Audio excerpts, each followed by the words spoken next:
Hello and welcome to the Face of Pro-Life. Today I'm speaking with Darlene Wagner, our executive producer. And for a long time we've been saying that we stand up for life at all stages, because if you don't stand up for life in the beginning, who's going to stand up for life in the end? And this is kind of like the slippery slope that we've been warning against, in that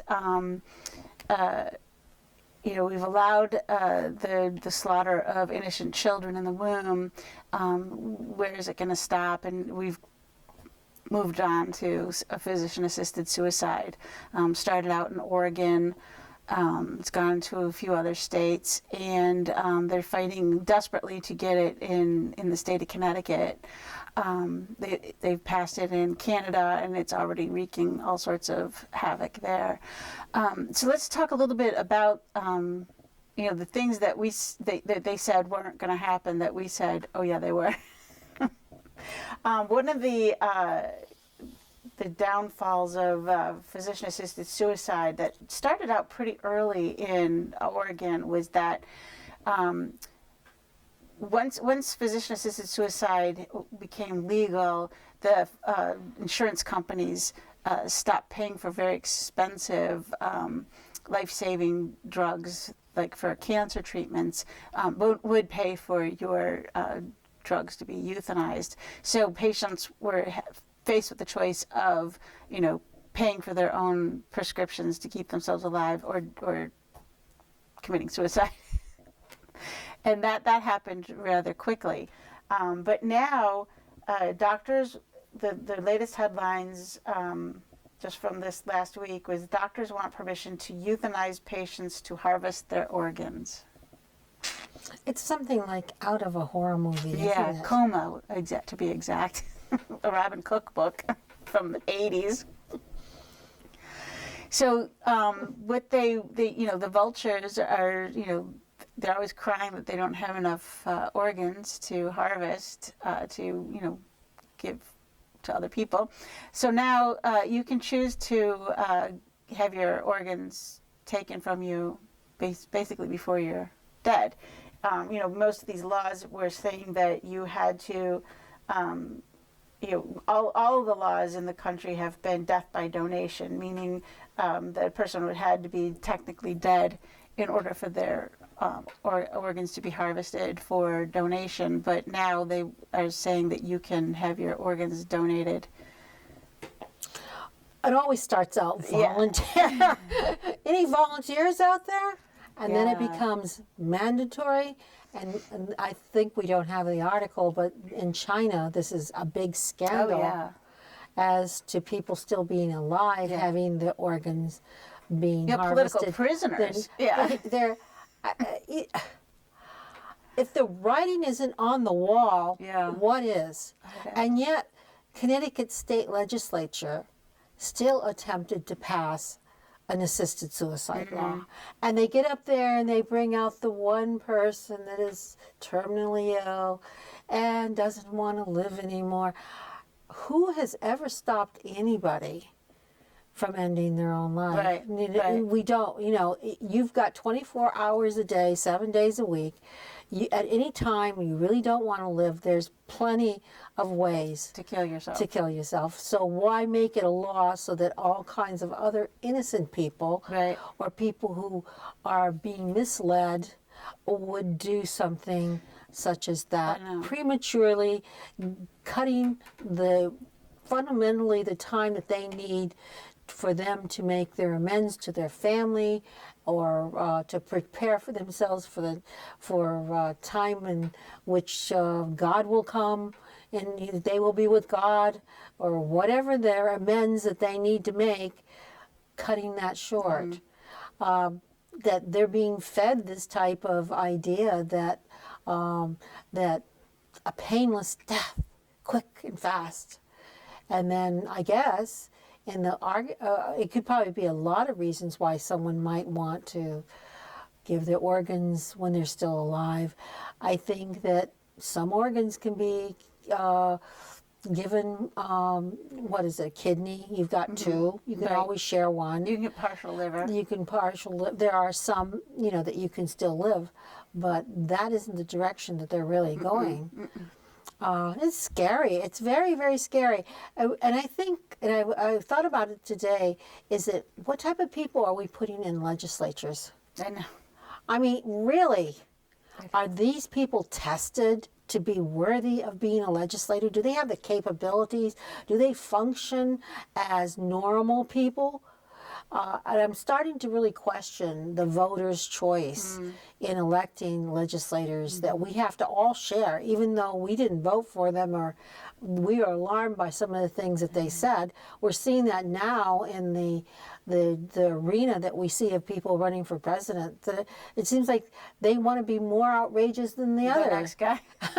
Let's see, how many babies can I kill? Oh, let's see, how many laws can we allow marijuana to be legalized? And, you know, It's sad because, like you say, if a person wants to kill themselves, you know, there's nothing really stopping them from killing themselves. we have plenty of time. Why is it that it's so important for society to agree with your decision? You know, why is it so important that we have to approve of your decision?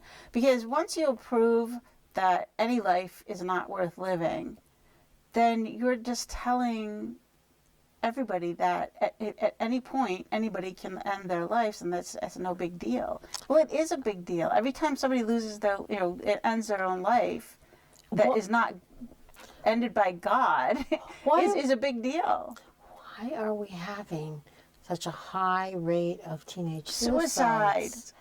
I mean, because their minds are not formed well enough, their maturity level has not been achieved. And they are vulnerable, and we need to protect them. You don't see that they see this argument in society that at certain points in time I wouldn't want to live that way, so I'd want to commit suicide, and I want people to accept it. It's like they see that, and you know how dramatic teenagers are. They, like you say, their prefrontal cortex is not developed. They can't make those rational decisions, and everything is horrendous to them. Yes. You know, everything. The simplest thing. Yeah. We are definitely in a place in which we will reap a whirlwind, and then we have the capitalist system of whenever something is offered out, somebody wants to profit by it. And the insurance companies are going to want to pay for less and less and less. And the other part is about dialysis. Not only do they want people to want to kill themselves, but they want people to no longer be allowed dialysis.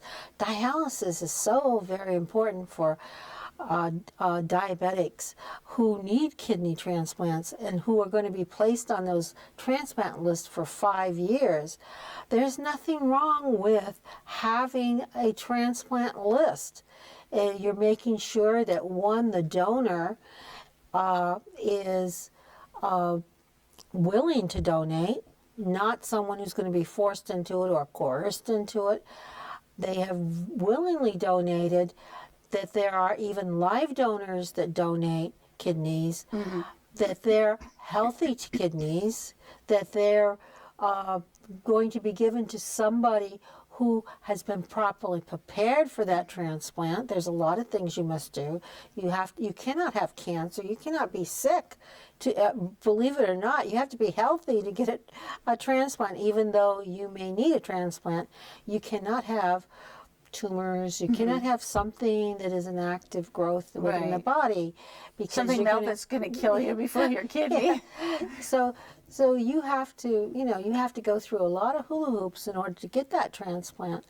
And then the problem is, it's not a problem, it really is highly ethical if your religion is opposed to a transplant.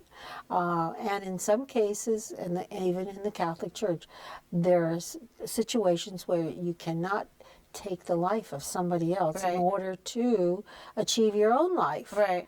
And so there's the ramifications of matching up against a actual not indulging in the organs that come from China, where they could be prisoners or involuntarily someone's life was taken who didn't want to die for the organs. You have to really be cautious about that stuff. Well, you can see where if they make it legal for people to be euthanized for their organs, I mean, obviously it's not going to be somebody who has a terminal illness that you generally think of as being a victim for or a candidate for physician-assisted suicide. Like in Europe, they're now euthanizing people because of depression. Now that would be somebody with healthy organs who might be considered a candidate for this. Well, if we allow us to euthanize you and we can use your organs, then you'll be a hero. You'll die a hero's death.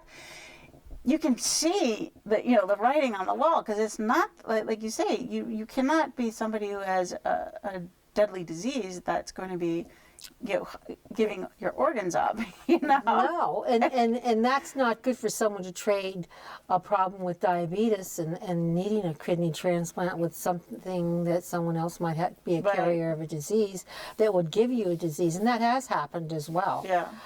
I've really kind of forgotten about what they're doing in the Netherlands. Yeah. And what they're doing in Canada. Yeah. So the slippery slope, every time another country does something wrong, we seem to somehow favor and imitate it, and it's not something that should be imitated.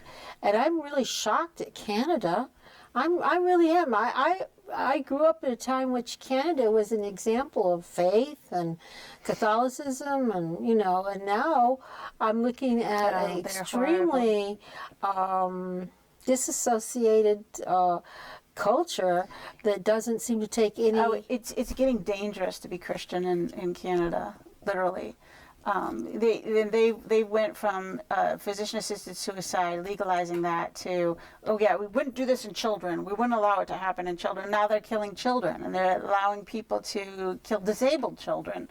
So you can see where this, it's not going to be the terminally ill that are going to be euthanized for organs. It's going to be the disabled. It's going to be the depressed. It's going to be, pretty much anybody that they can coerce into donating their organs. Let's return back to why this is so serious. Is in the short 50 years since Roe versus Wade, or 47 years since Roe versus Wade, we've gone from abortion to euthanasia. Infanticide, euthanasia. Abortion, infanticide, euthanasia. At such a rapid rate. And those of us who are Christians, who respect and value human life, are the ones who are in the forefront of fighting this battle. And many people who have no faith seem to be more susceptible to being lured or at least betrayed into the idea that this is the ultimate good, and it isn't. It isn't. And those of us who believe in our Lord believe that He is the author of all life, and that the end of life is when we're prepared to meet Him, and therefore the graces come at that time. And so just a review of how those who are Christian feel, that we're not fearful of death, but we love life. Right. And we embrace life until the very last moment. Because it's a gift, and you don't how would you feel if somebody threw your gift away? God has feelings too. And He wants us to embrace, the goodness that He has given us. And yes, we want to meet Him, but we're not going to meet Him if we throw away our lives. We throw away the gift of life. And I think people do easily fall prey to somebody else's direction if they don't have strong faith themselves and they don't know where they are. Yeah. I know that myself, I've done hospice. I know that our other hostess, Donna Marie, has done hospice. All of us take care of the dying, those who take care of the dying, how you can die in great graces. And it does not mean that you are going to, you know, either prematurely have your relatives not follow through in a graceful, grace-filled, prayerful death. You can. I've seen wonderful, wonderful spiritual deaths, and I've seen deaths that were in a lot of pain. But there's no reason, if under pain management, that you don't have the type of passing that is totally a beautiful experience of, you know, leaving to go to God in heaven, you know. I mean, That's death with dignity. That is what you want to do. And to have the whole family, I personally in hospice, doing it in home care, have seen, you know, the whole family come together and be there. And I know that there was one place where I had read that somebody said that people are known to stand straight up. There were studies done, people standing straight up in bed, even though they've been in a coma, and looking around the room and saying goodbye to everybody, and then just laying back down and passing away. Now that requires God to do that, to have been in a coma and then suddenly come awake. And that God's presence in the death experience, to me, I felt with all the people that I took care of, you know, and there's a good death and there's not a good death, you know. I mean, certainly if you're hastening it in some way. Right. But And I mean, you've got to feel that so when you're surrounded by love, that is a good death no matter what. But if you feel that the people that are, you know, supposedly supposed love you and being surrounded are trying to hasten your death for one reason or another, that can't be a good feeling. well, in that article from LifeSite News, I think, or is that Life one? News? That's Life News. The one about how they plan on harvesting, you know, about subjecting people to sort of like planning their own deaths and harvesting their own. I'm not sure if they said that they were doing it with anesthesia of any sort or what. You know, I'm not quite sure. I mean, they obviously, you know, it's scary. Well, they said they under this scenario, people granted an assisted death would, with their full knowledge and consent, be transported to an operating room, put to sleep under general anesthesia, and their organs removed, including the heart and lungs. Death would follow removal of the beating heart. Under so-called euthanasia by organ donation, the act of the organ donation itself, not a lethal injection or a doctor-prescribed life-ending dose of barbiturates, would be the mode of death. Okay. And this is in California? Oh no, it's in Canada. So according to this guy who's against organ donation, he's it's already occurred at least 30 times in Canada, and that's like they've only legalized euthanasia like last couple of years. I know. I mean, that's how fast it goes. It's scary. It's really scary. In California, what is the article? Oh, the article from California is they're trying to pass a bill that their legalized assisted suicide would also, I don't know if this has unintended consequences, but basically people who get grants to help them pay for certain medical costs, like dialysis, would not be allowed to get that.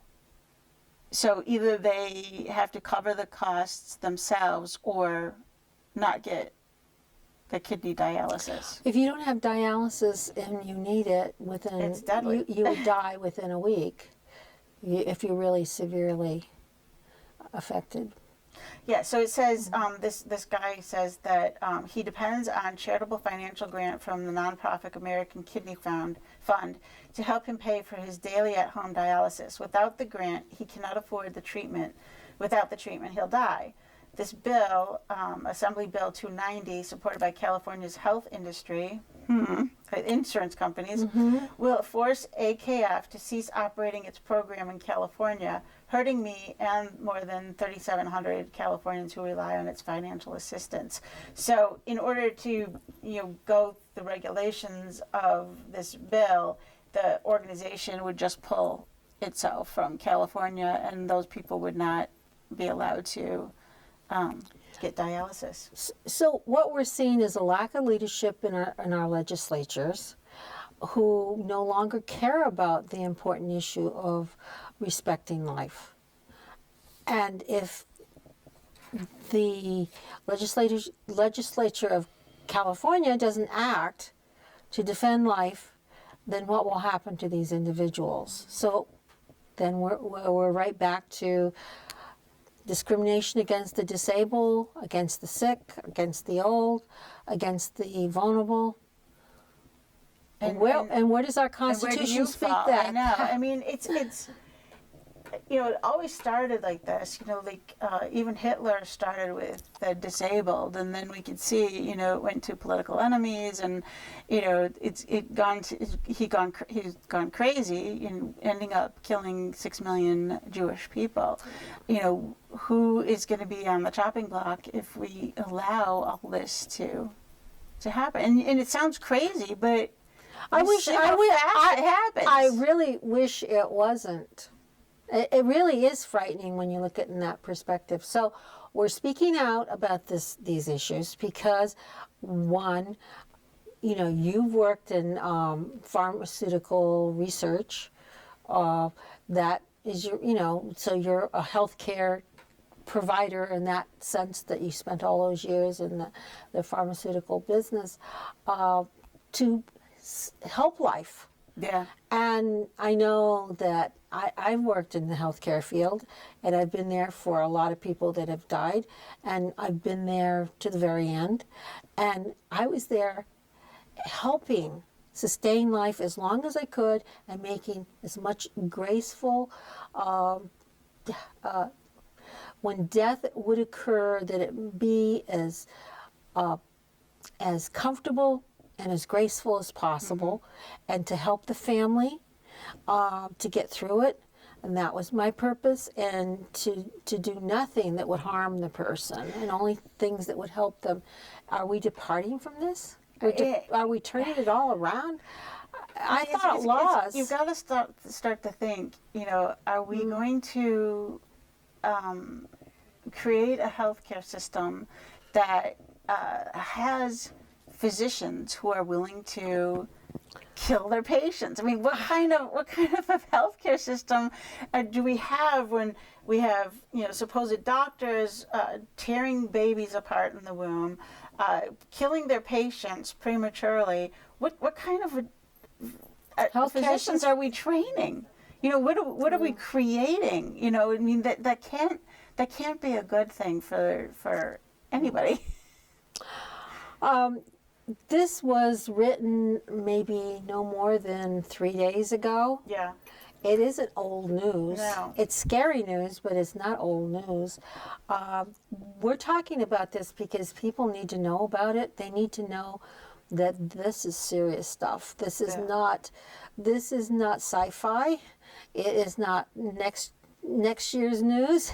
It is today's news. And you can see, where people are going to, you have, you're training physicians that not only are willing to kill patients, but you're also encouraging the healthcare savings. Oh yeah. Saving. We've always worried about that in socialized medicine. Yeah. Is that it would all come down to the economic cost, and about cutting cost. Yeah. And when you cut cost, that means you have to cut out care for people. Right. And what's cheaper than just giving somebody an overdose of barbiturates? Well, I want my husband is a kidney transplant. So recipient. And I know that he probably won't be able to get another transplant because he has cancer now. That's one of the costs that you have, skin cancer, when you take all those drugs to suppress your immune system. True. So now that he has cancer, they will not give him another transplant. So he has to be good for, for this kidney transplant has to work for the remaining part of his life. And I certainly am sensitive to people who need them and give them. Yeah. And I respect it. And in fact, anyone who wants to have a transplant should go to a very reputable hospital and deal with very reputable doctors that have highly ethical policies, and to stay away from any that do not. So I mean, you're very sympathetic to the patient who needs the transplant, but you certainly do not advocate that people prematurely kill themselves just to donate. Absolutely it's not. not heroic. It's not smart. It's and it's really kind of scary to think of people in the future who will be duped into Or pressured, or be in a vulnerable situation like a prisoner, right. or in a prison, or financially desperate True. for some financial reason that they've involved themselves in something and they have to provide for their family. Or if you don't have an advocate. Or, if you have no family that right. will advocate for you.